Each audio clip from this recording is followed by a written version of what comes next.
शराबी का कुलाचार शराबी, हमने कहा नहीं, यहाँ कुलाचार का अर्थ होता है अच्छे कुल।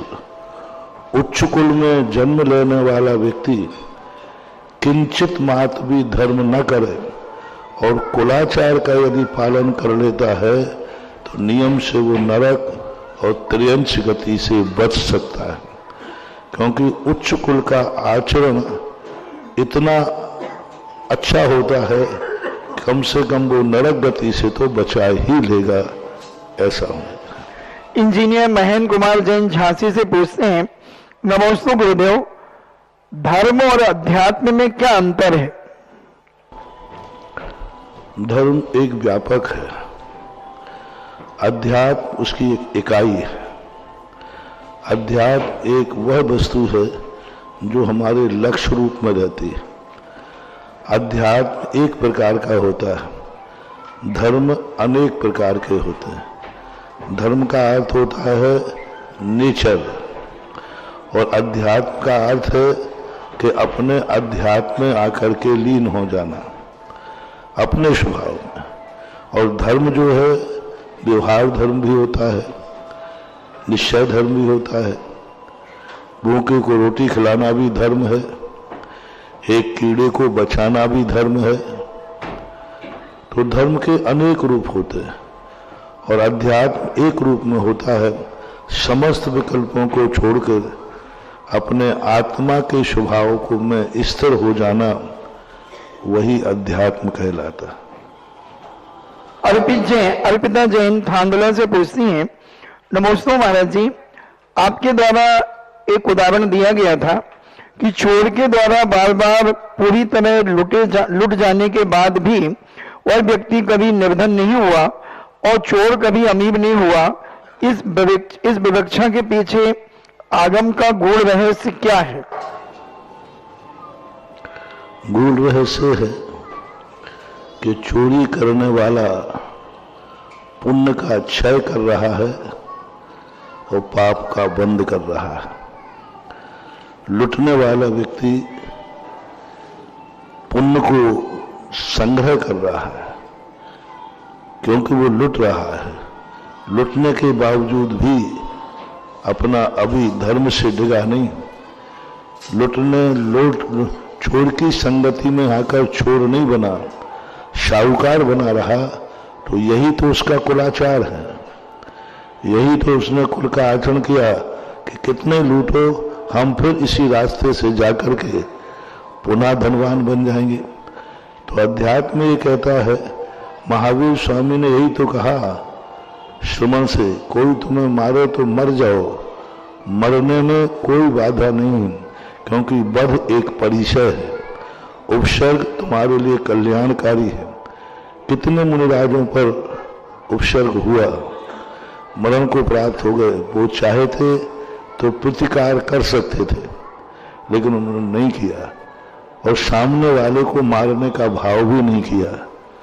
इसलिए सिद्धांत के अनुसार भी यही बोलते हैं कि पापी कितना भी पाप करेगा, एक दिन वह पाप करने लायक ही नहीं रहेगा। पापी व्यक्ति पाप करेगा, एक दिन कर्म ऐसा करेगा कि वो पाप करने लायक ही नहीं बचेगा। ये स्थिति। धर्मेंद्र कुमार जैन ललितपुर से पूछते हैं, नमोस्तु महाराज जी, भगवान जब गृहस्थ अवस्था में होते हैं तब उन्हें पता होता है कि मैं तीर्थंकर हूं, या भगवान को पता होता है कि वह तीर्थंकर हैं? क्यों नहीं मालूम होता? वो ध्यान है उनको, पहले से भी पता हो सकता है। राजा सैनिक को अवज्ञान है, वो जान सकता है कि मैं तीर्थंकर प्रकृति का बंध हो चुका है। स्वर्गों में देवता हैं, वो भी जानते हैं, समोषण में घोषणाएं हो जाती हैं, तो मालूम तो रहता है, ऐसी बात नहीं है। और कल्याणक होते हैं, जन्म कल्याणक, गर्भ कल्याणक, स्वधर्मेंद्र आदि आते हैं, तो उनके ज्ञान में रहता है, सारी दुनिया जान जाती है।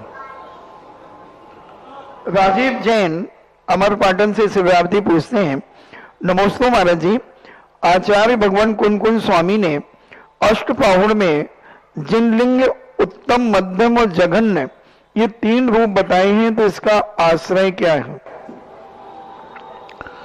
उत्तम, मध्यम, जघन्य का अर्थ होता है छठे सातवें गुण स्थान वर्ती को जघन्य कहते हैं, और सातवां साथी से अष्टम और नौवें गुण स्थान और 10वें गुण स्थान को मध्यम कहते हैं, और 11वें 12वें को और 13वें और 14वें को भी मिलाया जाए तो ये सब उत्कृष्ट के रूप में आते हैं।